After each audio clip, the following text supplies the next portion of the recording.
Tonight on PM Express, we're conflict somewhere in the northeast region, ravaging homes, taking lives, but also destroying the future. I'm talking about the future of young children whose education is currently tonight up in flames. Totally uncertain what is going to happen because adults have chosen war over peace.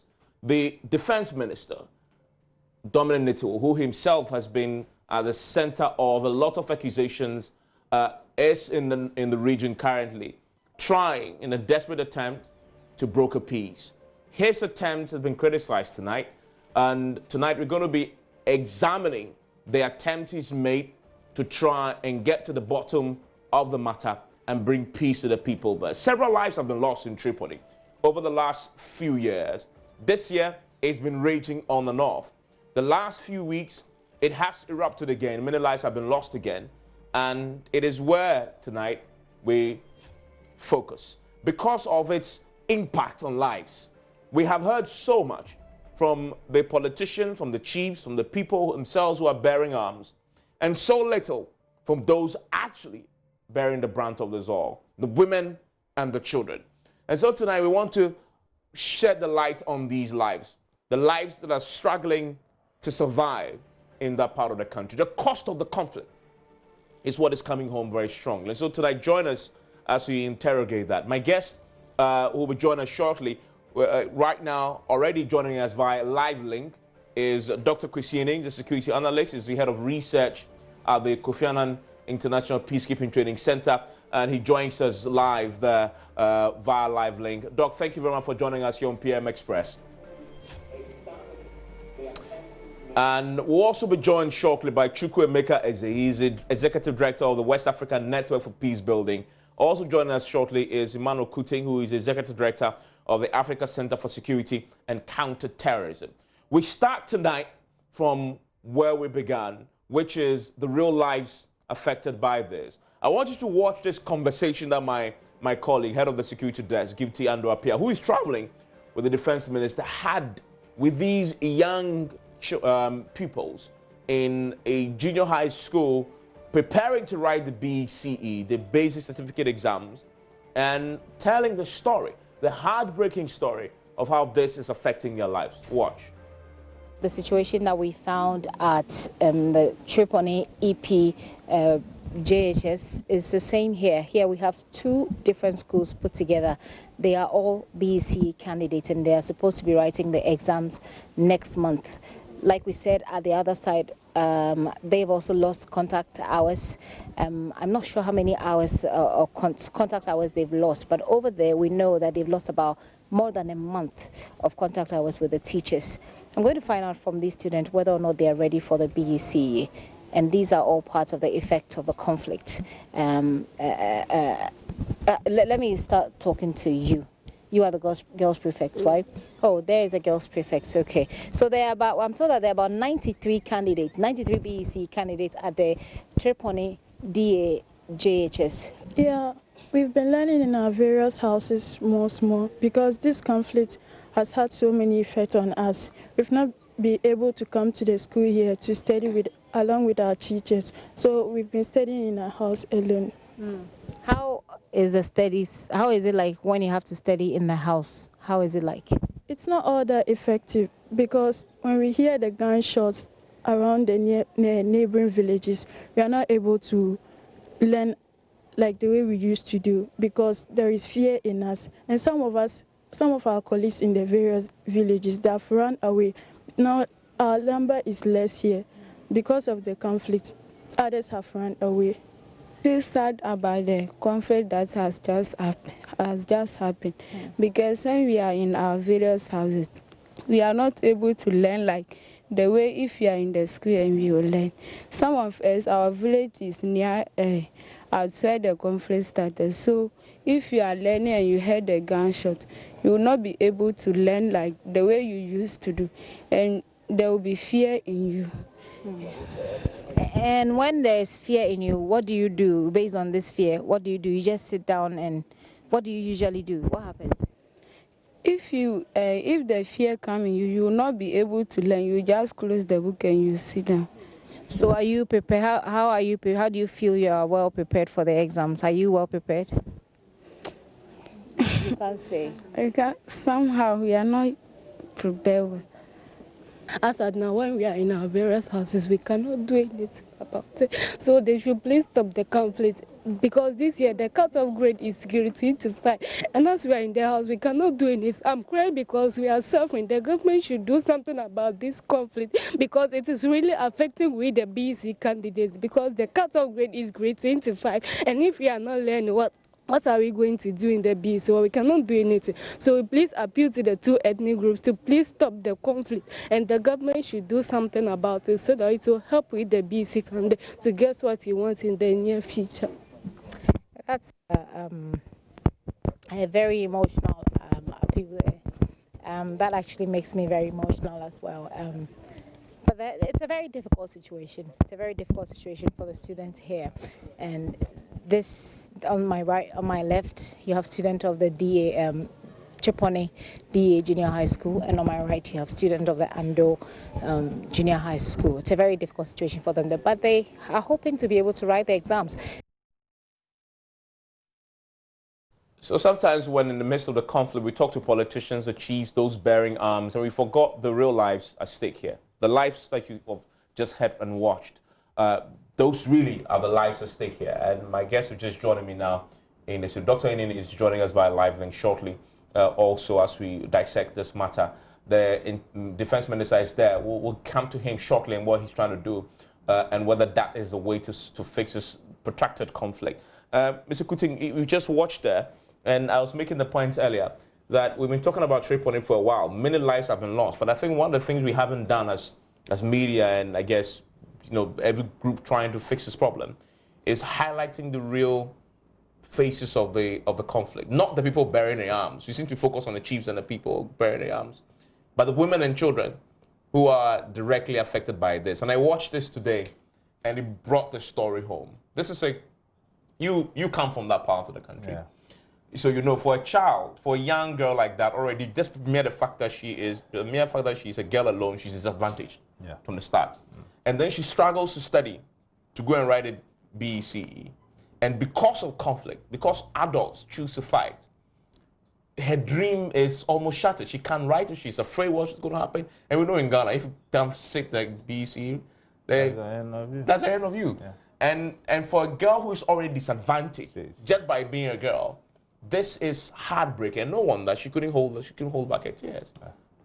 In fact, good evening to your listeners and watching this lady. In fact, I have lived through the same life. I grew up walking barefooted to school in a community where we prefer men going to school over the ladies. And now that we have ladies gradually get into mainstream education and they go to this level and they can write their BCs, is quite disheartening. And this is what we need to be focusing on, not the conflict profiteers, not the perpetrators, the politicians, but those who feel the brunt of some of these things. And if you look at this woman, or the young girl who just spoke, she's living the life of many, many, many others, because she had the opportunity to go to school. There are 1,000 more who hadn't gotten that opportunity to go to school in the first place. And our old ladies and mothers who still travel long distances to fetch water, have to carry firewood to raise money to kind of keep their household going. So I think the focus now should be on the unintended consequences. When I say unintended consequences, you see, you will raise arms in the name of fighting for a land, in the name of fighting for some title. But at the end of the day, you realize that you are actually creating a very big problem where our children and women bear the biggest brunt of it. So I think it's about time we come to the realization and say enough is enough. Yeah. Because if you really know Chereponi and Sabuba, and the few days that we've had this violent conflict, Evans, is disheartening. Yeah, I mean, there's a lot of lives at stake. I'll bring you in shortly, but also joining us via live link is Dr. Kwesi Eding. Hello, Doc. Thank you for your time, and I'm grateful that you can join us. I know today has been a very busy day for you, but I needed to bring you in on, we are beginning to see the real victims of the conflict, women and children, that we seem to have forgotten about in this conversation. We just watched a very heartbreaking story of this young girl who has been, well, is unsure about her future, having studied, you know, to prepare for the BECE, and conflict is making it impossible for her to sit and write. Isn't that what the authorities, I mean, well, the people who are trying to mediate this should be focusing on in inspiring what we do to try and get to the bottom of this? The real lives at stake. I'm just even wondering, in a conflict zone such as this, are there structures in place that will assist women and children caught up in this violence? I mean, you've worked in the North, trying to mediate in many conflicts across the country. What's your own take on the real victims who are suffering on the back of the conflict in Chereponi? You have watched that, and you've dealt with a lot of conflicts, I'm sure. I mean, in your line of work. What's your comment on what we just watched there? I think just filling in the gap left from Emmanuel's initial intervention is that we shouldn't just focus on what this girl is saying today. We should focus on the effect of what she's saying on the nation in future. Yeah. Look at all the conflict that has taken place in Africa today. Today, the middle class, the indigenous middle class in South Africa is suffering because of the long apartheid regime. Yeah. Today, we are having a reversal of the peace gains in Liberia because there was 14 years of violence that educational system was brought to shambles. So what does that tell you? What that tells you is that this girl is talking about her future, but she's also talking about the future of the nation. Yeah. So if this girl is unable to write her exams, if she's unable to have good education, what story will she tell tomorrow? It gets to a point where she begins to feel that she is no longer at that level where she can write that exam. There is something that you call ego, even in education. She begins to feel that she's too big for it, and then she becomes a dropout. Or many of her colleagues and peers become dropouts. So you increase the tension that already exists in the society. The tension that the person is not educated. Once somebody is not educated, the person is a societal nuisance. There must be skills, adequate skills, even for the person to be employable. So others may be talking about unemployment. She probably will, in the near future, be talking about her inability to even be employed, even if there is job, unemployability. Now, if this continues over a period of time, there are so many ripple effects. Number one is that if you know where this community is it exposed to international criminal gangs? Is it exposed to issues of violent extremism? If there are, these are just girls, right? As like you rightly said, already the girl child is disadvantaged. Now conflict that she is not aware of, she is not part of, is now making her not to even receive the basic education. And Kuting, we've seen in this conflict, because my colleague is there on the ground, hundreds are fleeing the town. Women and children have deserted it already. Now, the other side is that the professionals who are supposed to help, teachers, have all deserted the schools already. The girl, what we missed, what we didn't hear was that leading into the BECE, they've lost like 2-3 months of contact hours. Because the teachers just are not there. We found one headmaster who decided to stay on to take care of the entire school, but the teachers have all deserted. There's a hospital, the Chereponi Government Hospital, and around the district. They had 56, they have 62 nurses. 56 of them have left. You know, leaving only 8 with a doctor. I wonder, these old men and women, well, mainly men, who are fighting and killing people, aren't they seeing the effect on their children and their wives when this happens? Unfortunately, if you look at the area, we have high rate of illiteracy. Significantly, yes. Yes, and you see the kind of system that persists there, the ego of the man to achieve what the set target is paramount to the unintended consequences. You know, in my earlier discussion, I mentioned this as unintended consequence because to them, they might have never even imagined that their own children in school will suffer this fate. They sometimes, in their mind's eye, thinks that if they are not even able to write, there will be an opportunity for them to write. And mind you, people don't really take education serious in that part. Yeah. They see it as a formality, especially with the introduction of the free senior high school thing. They just push them through. Because, mind you, Evans, if you are a parent and you have these children in school, I think that opinion leaders and even politicians, when I talk about politicians, not mainstream, but the representative of the people, I mean the MPs, they should have taken the bull by the horn, take the necessary initiatives to make sure these things don't escalate. That is why I found what the defense minister doing quite too late, even though it's a very good thing he's doing. Why do we always react to issues? We should be proactive. Yeah. So if the defense we'll be minister... assessing fundamentally, a huge part of bringing to assessing the efforts so far to deal with this. What we've seen, and Dr. Henry criticizes that the president goes in one day, tries to meet a few people, flies out, the conflict erupts. Yes. The defense minister since Friday had been on the ground. He goes, flies back to Accra, and he's gone back today. Yeah. Meet, and it's almost shuttle peace efforts, as we call it. And I wonder whether that is a solution. But we'll come to that. I want you to watch the defense minister, one of his tours. Two issues that come up. The defense minister himself is a Kokoma, right? And the conflict between the Kokomas and the Chokosis. The perception alone is causing problems. And he's been accused already of being part of the problem. He's been defending and responding to that. Another big problem is the amount of guns in the system. And these are poor farmers. And you wonder, where are they getting the money to fund the guns? We'll talk about that because I know there's a whole dynamic to it. Watch the defense minister deal with that subject of the guns in the system and what government intends to do about it as he toured, let's call it a peace tour, in that part of the country, trying to fix the problem.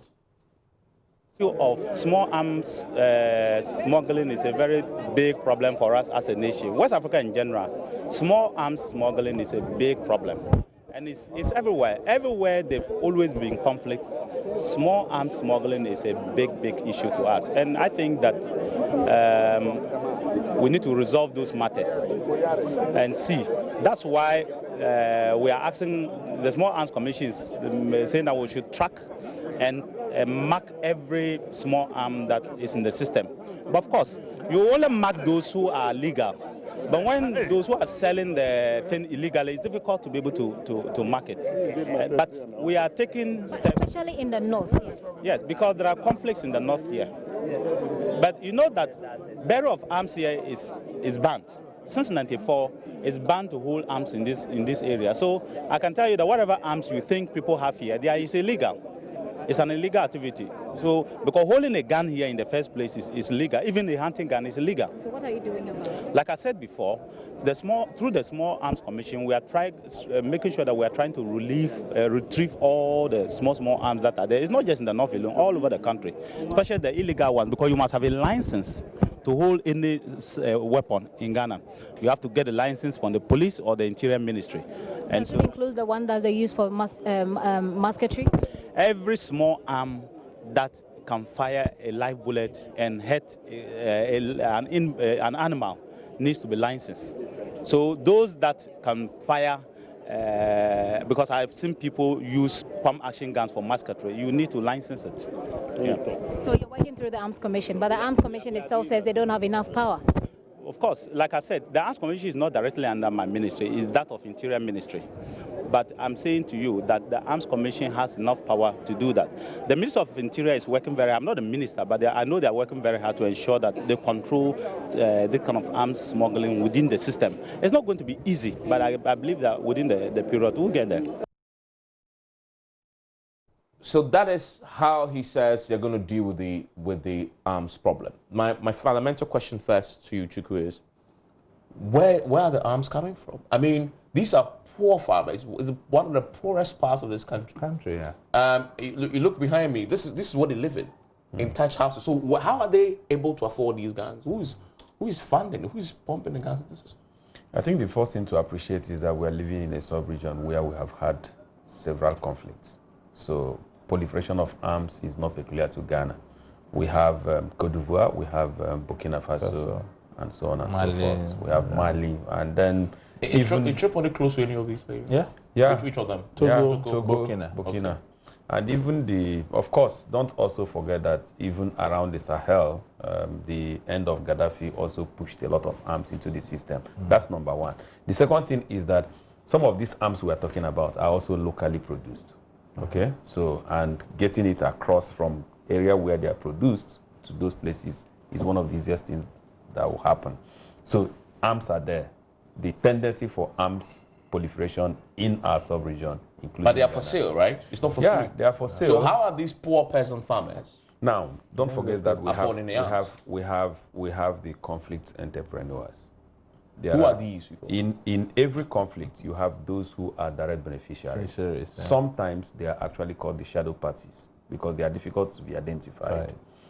You also have situations where sometimes prior to elections, some of the unemployed youths are armed. So post-elections, swearing in and all that, or loss of an election, the arms don't go back to where they are coming from. So all that is possible. But to acquire those arms, it depends on who is funding the conflict and who is benefiting from the conflict. So it may not be directly the users that are buying it, but the availability and also the money to acquire them is the easiest thing to get in conflict. So there are entrepreneurs who are benefiting from this. Definitely. Really, in what way? You see, let me just take off where my friend lives and put the issue in perspective.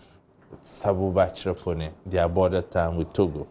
If you look at Chereponi, there's a place called Mango. It's a trading hub where you can easily get arms from Togo. You can easily get arms? Easily. They come. And look, I have had the benefit of briefing service commanders. I gave them those intelligence. When they follow indeed, they realized that was the case. You see, when the conflict subsided, some time passed, they started smuggling the arms through tipper trucks. Any tipper truck that was bringing sand or gravel from Mango to Chereponi, they laid their weapons under there. They stopped a couple and they were able to retrieve it. Another means they use is the motorbikes. They will just remove the seats, realign it, and put the AK-47 there. AK-47? I'm telling you. But who's you know able how to much they go? 10,000, 12,000. CDs? So the question is, who is able to afford that kind of gun? That is why I always say that back home, we the few who had the opportunity to go to school, we are not helping our people back home. We send money to them. To do what? To get them in the name of protecting themselves. Truth be told. So somebody in Accra is sending 10,000 CDs to a peasant farmer in Chereponi to buy a gun. When a farmer is poor and can't feed it, I'm struggling to wrap my head around. If you are poor, you can't feed yourself, and your life is threatened, and you die. Which one will you prefer? And you see, it's a communal thing. You see, both ethnic groups. I come from the area. I'm both a Chakusi and a Konkumba. How so? We have intermarried. Okay. That's why it's sad this thing is happening, because we are killing our own blood. And the question we ought to be asking, Evans, Chakosis and Konkumbes have always lived and coexisted peacefully.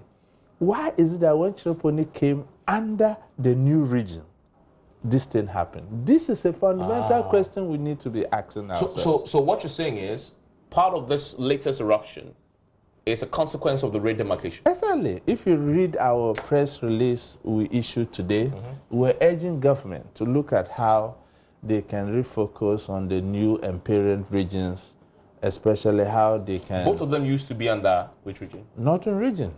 But now the Chereponi is under Northeast, and Sabuba remains under northern region. So why should that be a source of conflict? Well, that's the biggest question we all ought to be asking ourselves.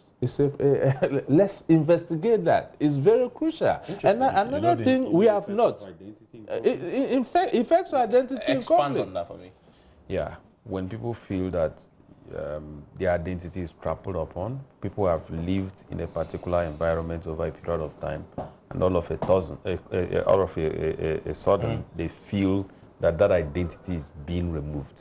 It may be, but I think, like he said, we cannot have a conjuncture to do this analysis. You need to go down there. It's something that you need to go down that is where it ask comes the to the approach questions. that the government has been adopting so far to try and deal with this. We'll sort of talk about the minister's attempt to get the guns out, whether his suggestion right now will work. But Dr. Innings on the line. Hello, Doc. Thank you for staying with us. We lost you briefly at the beginning, but I understand you can hear me. Can you hear me, Doc?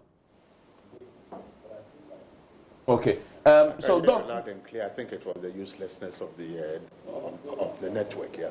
Thank you very much for managing to join us. We've just been talking about the source of the weapons in that part of the country with mainly poor peasant farmers. The minister just told us that one of the things they're going to do now is to track the guns already in the system and attempt to retrieve them, trace them. Is that a solution to the problem? Well, that's a very tidy part of the solution. And really, it doesn't take rocket science to come to that conclusion, because in 2015, we at the Kofi Annan Center did a major baseline survey for the government of Ghana, actually, focusing first on stockpile management, on marking and tracing. But even more importantly, Ghana has about 24 different scattered legislation on small arms. That basically allows anybody who wants to deal in small arms to deal in small arms and use the law to double cross the system. Our magazines are totally useless. I mean, you can basically twist the padlock and then get access to guns. So we need a much more holistic, sophisticated approach. First, to understanding the nature of the gun problem. Look, this country also has a long history of being seen as a storage, transport, transit, and marketing hub for guns, both for West Africa and for Central Africa. So, if you remember, about 18 months ago or 20 months ago, there was a major arrest of arms cache in Kumasi. Some of the weapons came as far as from DR Congo. I see. Okay, some came from France, 1944 type guns from France. Okay, we need knowledge to be able to understand this problem. Look, I've traveled around the borders of the northern region. I've traveled from Hamle to Elubo. There are no borders and boundaries. You see the major trucks carrying onions, tomatoes, food products. Look, rubbish bicycles moving from the Ghana side to La Côte d'Ivoire. Now, if you ask the customs officials, look, isn't it suspicious that totally rotten bicycles are moving from Ghana to La Côte d'Ivoire? Don't you think there's something wrong? Don't you want to check it? Oh, look, if I check, it is going to block traffic. Wow. Okay, we identified areas where exchanges of goods, human beings, all sorts of things were taking place. Now, you need to ask yourself, where are the security and intelligence services? How can I, a civilian, travel around, find the routes, talk to the traffickers, and then those who need to protect me claim they can do this? Okay, so there's a fundamental challenge in our understanding of small arms, and really more importantly, our willingness to do something about it. Look, I've spoken about this thing for 20 years and written about it for 20 years, and I am just convinced there is no seriousness to deal with this. Look, we need one law relating to small arms. We don't need 23 or 24 scattered laws. Okay? Doc, because those who seek to undermine this country, yes. Yeah, I mean, I'm curious also, and we're trying to wrap our head around here in the studio. And with me in the studio is your good friends, Chukwemeka Ezi with the Wanep and Emmanuel Kuti. We're trying to wrap our head around the kind of weapons you talk about. The peasant farmers in Chereponi, the very poor peasant farmers, how are they able to fund this? Or I'm assuming they are funding it, and after I've heard in the studio, there are people who are benefiting from this, who are financing the guns and sending it to them. What's your own take on that? Look, Evans, I'm going to show something that is not particularly pleasant. The ordinary people who use these guns to murder themselves are not interested in the calculus of those who supply the guns. Chereponi and the violence that we are seeing is a consistent structural failure of our unwillingness to use intelligence as a proactive tool, first to identify the conflict profiteers, to track where the guns are coming from, and to ask ourselves some very fundamental questions. What is it good for that the Chereponi violence continues? Okay? We tend to have an altruistic approach to understanding violence. So we show a couple of young girls who are crying because they cannot do their BECE. Those things are necessary, but I also divert attention from asking the hardcore instrumentalist questions. What is it good for that the violence continues? Who are those who are profiting? Okay, how come that we are not able to identify the profiteers of these conflicts in this country? Okay, Chereponi is not going to end today or tomorrow because the interventionist approaches that we are using are totally wrong. We've started, and I think here my good friend Mecca will be able to explain this better. You don't start by sending the Oga himself to go and talk to the conflict parties. When Oga talks, and 2 days later, the conflict explodes again. Okay? We are tackling the conflict from the very top when we have not understood the structural dynamics and the players who are playing these games like chess. Okay? So now we've basically bottled ourselves up. If Oga has gone to say, please, I appeal to you in all humility as the leader of this country to stop fighting. And the people did not stop the fighting. What does it mean? Okay, who can then go again and appeal? Okay, so those who are advising on the conflict resolution side don't seem to know their ABCs of conflict resolution. Okay, so we are handling the problem or tackling it from the totally wrong end. And Emeka will tell you this. I want to bring Emeka in on that. Okay. So I want to bring Emeka in. I will be talking about this, well, even when I go to pension. Yeah. Because we are tackling it totally wrong. Yeah, stay with me, Doc. I want to bring Emeka in on that point because I wanted to assess the approach that has been adopted so far. First, the president, he's right. The president went there first. Immediately he flew out. The next day. Erupted. Now the defense minister is in. It depends. I think the first thing to ask is it a political issue? If these are emotional issues, if these are fundamental issues that are also protracted in nature, that in the past a lot of people's identity has been modeled on. It doesn't matter who goes there. The perceptions of the people will actually even re-echo the conflict. And I think that's what you're seeing. So the president comes and they don't look at him as a mediator. They look at him as a politician.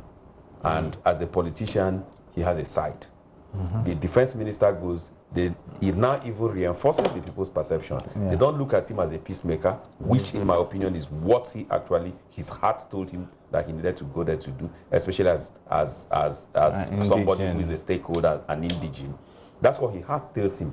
But in conflict situation, the perception of the people will even reinforce it. So in his own case, he is not just seen as part of the side of the conflict, he's also seen now beyond just being a politician. So in conflict resolution, what we normally say is that perception of bias is as strong as bias. No, but the question I'm asking is, the president and the defense minister, somebody should be advising them. They should know this. Yeah, but you know, when things happen like this, the first feeling of any leader is, let me use my good office and goodwill to stop this. And don't forget that in conflict, the greatest challenge of every conflict situation is to sit down and do conflict analysis. The conflict is always moving faster than the analysis you're conducting. Yeah. People are dying, so you feel like, let's step in quickly before more people die. And especially if you have done it in the past and you have succeeded. There's always that, because in any case, the president is appealing, but he can also do even peace enforcement. He has the monopoly of violence, as it were. So he can actually suppress the military, that conflict. the police is Yeah, but he went on a different mission.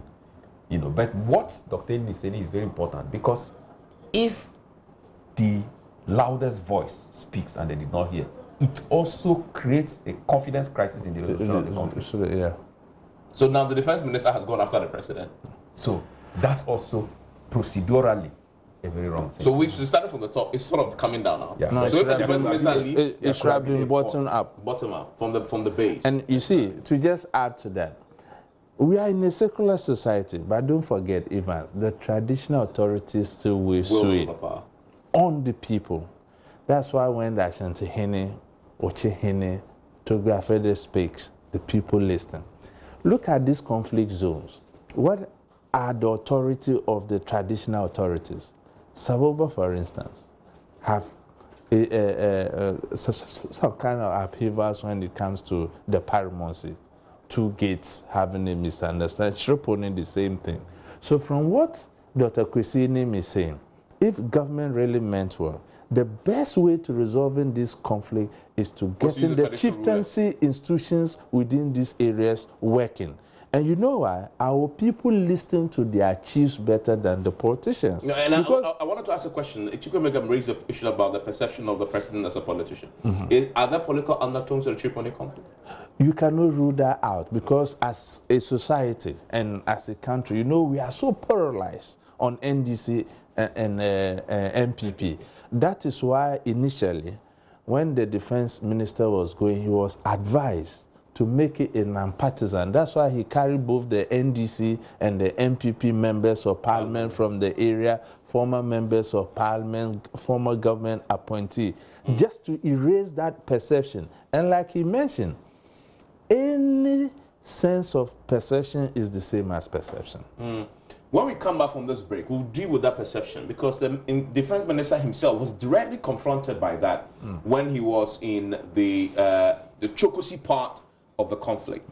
One of the chiefs told him that he himself is a problem. In fact, because he had arrested a DCE, no, he had arrested an assemblyman who is a Kokumba, who was subsequently bailed. But then when he met the Chokosi chief said, you arrested the Kokoma guy, you let him go. Then he demands of the defense minister to release all the Chokosi people that have been arrested, because the defense minister himself is a Kokoma. So the perception was that the man had only been let go. But the defense minister is not in charge of internal security. He's been responding to that. He's been responding to that accusation. We'll come and analyze how his own ethnic origin may be influencing his inability or ability to bring the peace in the area. Join us after the break. So live on PM Express, we are delving into the Chereponi conflict, just trying to unpack it and understand what the problem really is. Now, there's one, at the heart of the conflict is the defense minister. You know, he's there leading the efforts to try and bring peace, but he himself is a subject of a lot of accusation. There are political figures like Bernard Mona, who's the chairman of the PNC, who have already asked that he steps aside from the entire process. Some of you say he should resign, he should be removed from post because of the accusation. that he is complicit somehow in the violence because of merely his ethnic origins as a Kokumba. He's been speaking to that directly because it came up when he met the Chokusis last week. Listen to him. Nobody will even make that kind of accusation. You know, clearly, this type of things, I've come here because I had to put all the opinion leaders from both sides to come and resolve the matter. How can I fuel it? To gain what? If I cannot help the president, I shouldn't bring him down. It's an honor to give you a defense minister. It's once in a lifetime opportunity. So why do you think people make these accusations and say you are complicit? No, because I'm a concomba, guilty by accusation. I'm a concomba, so you must be guilty. That's it, nothing else. The man is guilty because he's a concomba man. So when Ashantis are fighting, Napo must be the one fueling it. Maybe when Achims are fighting, then it should be the president. That kind of thing doesn't make any meaning to me. But all the same, it's a hazard of the job. So no truth whatsoever in those accusations? That's why I ask you, what will I gain? For what? What am I going to gain? I should, if I want to do that, I should start from my own place. There are Chakwasi and Congomes in my constituency. Then I should start from there. Who do I know here? In Eke, who do I know? You shouldn't even ask me that question. Who do I know here?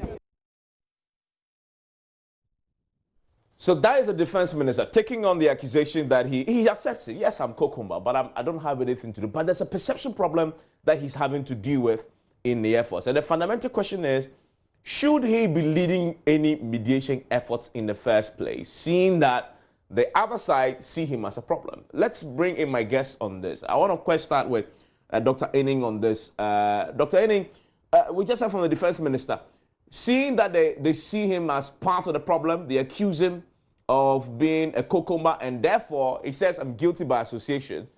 Should he be leading the efforts to bring peace to that part of the country? Maybe I'll come to the studio and once he picks up, we would go. But Chukwemeka, that is a defense minister taking on that accusation.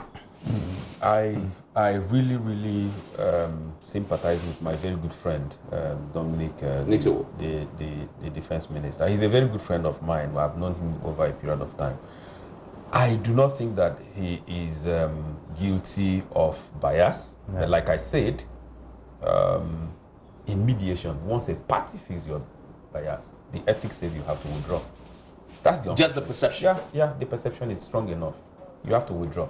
You see, because you go into this process, he has made a disclosure. The disclosure is, yes, you know me, I'm Kokumba, but I come here with clean hands. But if you have not accepted that, you know, I was involved in a mediation process in Sierra Leone. I did not know that my tie was a problem. I was wearing a red tie, and then that was the symbol of one of the political parties. Oh, wow. And it became an issue. Did you have to refuse? No, I did not have to. But fortunately for me, before I stepped into that process, somebody elected our staff in Sierra Leone had to let me know that I must remove this. Coincidentally, all the ministers from that ruling party that day, they were all wearing red tie. So I would have run into problem. And that's an honest mistake. So the moment a party to the conflict already sees you as biased, the best thing is to take the back seat. Of course, it has happened in the past. It doesn't matter that it's mere perception. No. It has happened in the past. Even my former boss, right? There was an issue. Yeah, there was an issue in Boku. And he first of all told him, you are aware I'm one of these. And they said, we know, but we want you to lead the process. Yes, yeah. The people themselves accepted it? Yes, that's their consent. So what I'm saying is that it's unfortunate this is happening, but beyond even this move out process, there is need to study this conflict beyond the political media agenda to, if possible, avoid the media as much as possible and go directly to the people. Use experts to study this conflict and give advice, serious advice in terms of procedure. You see, one thing that a mediator will never allow to slip off his hand is process control. If you allow the parties to take over, because the conflict is not yours, the process is yours. If you allow the parties to take over the process, you're finished. Let me bring in Doctor. What I'm seeing. Let me bring in Doctor. So that's just what is happening here. You think the parties, the parties are taking over the process? Have taken how? From exactly? The key mediator. Because if the mediator says, this is what I think, let's leave it at this, and nobody obeys less than 24 hours, then there's a problem. Okay. Dr. Enning, There's a fundamental question. Chukwemeka believes that the defense minister should recuse himself from any attempts to lead the mediation efforts just because he is Kokoma and the Chokosis perceive him as part of the problem. Do you agree? Well, I think I agree with him largely, precisely because, and here, it is not the minister who is at fault, but those who have advised him. You see, because this is a conflict that has become almost intractable, and stories have turned into myth, and the myth have solidified over time, it is crucial that whoever leads that process is perceived to be totally neutral and unblemished. The perception, and you know in this country that perceptions are crucial, and that in most conflict situations, the protagonists are driven not by rationality, more often than not by emotions. Okay, so the ability to separate reality, emotions from facts and perception is crucial. Okay, people want to score points and they will use every single opportunity to score those points. So I think what we are seeing and the reciprocal suspicions and accusations relates to the failure of the technical team advising the government of Ghana. Okay? Those who are advising the government of Ghana in terms of the approach seem to lack technical skill sets in how to deal with hot conflicts that are intractable, where there are conflict entrepreneurs who seek to deepen and extend the conflict, and therefore the approaches and the methodologies to tackling these challenges must be different. And I think in this particular case, those technical backup people have not done a good job. I'm grateful, Doc, for joining us, staying up to talk to us from your location. I'm grateful that you joined us. Emmanuel, so first of all, you agree that the defense minister must step aside? Unfortunately, I want to disagree with my good friend and Dr. Eni. The principle is that in any conflict resolution, a politician should not lead the process. A politician? Yes. But he's a politician. Yes. So, but Dominic, as a person, and because he's a cucumber, being enough grounds for him not leading the process, I want to disagree. And let me set the grounds. You know, myself and Dominic are not good friends, but on this very score, I want to speak the issues as they are. If you go on the ground, cucumbers are not happy with Dominic. So if indeed Dominic was on the side of the cucumbers, they wouldn't have had an anger on him. That is why I'm even afraid of him. Granted that the Bimbla seat is divided. You're afraid for him? For him. Okay. If the Bimbla seat is divided today into Nanumba, North and South, where he will represent that of the Kunkumba side, he will struggle. So knowing these facts and knowing Dominic for whom he is, you know, the U.S. military thing, we had issues, and we have not been good friends since then. But on this score, Dominic knowing him and what he has stood for, I am not sure he's complicit in this. No, we are not saying he Nobody is accusing and the perception level you're talking about, I agree. But look, is his visit not yielding results? But that's a so far, listen, his visit has calmed down most of the communities. In the last few days, we've not heard of any killing and that because kind he of hasn't thing. left. He left and comes back. Well, so what government should do, to be honest, after he exits, is to get goodwill ambassadors, people who will appeal to both sides. And they are refusing to do one thing. So you're saying that use the the goodwill perception of the Yana, so that the Yana will get a chief that can go to both places and they'll listen to them. Yana have acceptability, not on one side, not on the other side. And we are saying that perception most times have nothing to do with reality, number one. It has nothing to do with the capacity of the mediator. It only have just the eyes of one of the parties. And the ethics of mediation says that once one of the parties says, I am not comfortable with Evans, whether he's justified or not. Whether he's justified or not. But he's not on a mediation mission. He's on a peace mission. He has gone there to appeal to the people to lay down but it's the same thing. So listen. The outcome is to bring peace. So now that the situation is coming down, he need to withdraw, get what you guys are talking about, and I agree essentially. So you're saying that post his exit, exactly, they should send in a team that sort of what? Have the goodwill among the people and can talk to the people and they'll listen. Does he and like I would suggest that does he like goodwill? they use the Does he like the goodwill? That's the question. Does he like the goodwill? For the fact that he's a politician, and given how polarized our society is, he likes that. So for you, he shouldn't lead the negotiations, not because of the perception, but because he's a politician. Exactly. Okay, thank you very much. And this is a very interesting thoughts, and I hope that those who are involved in trying to get to the bottom of this have listened to the show, because I have learned a lot. And the defense minister, if he watched this, maybe could help him go. He should call you guys. I'll call him. And put you around the table and pick your brain on how to fix this. But thank you for joining us. If you watched us from Chereponi, and I know you guys do, and you heard at the beginning, your child calling on you adults to stop fighting because she's afraid for her own future. Listen to that voice, even if you disregard us here, because the future is at stake. Enjoy the rest of your evening.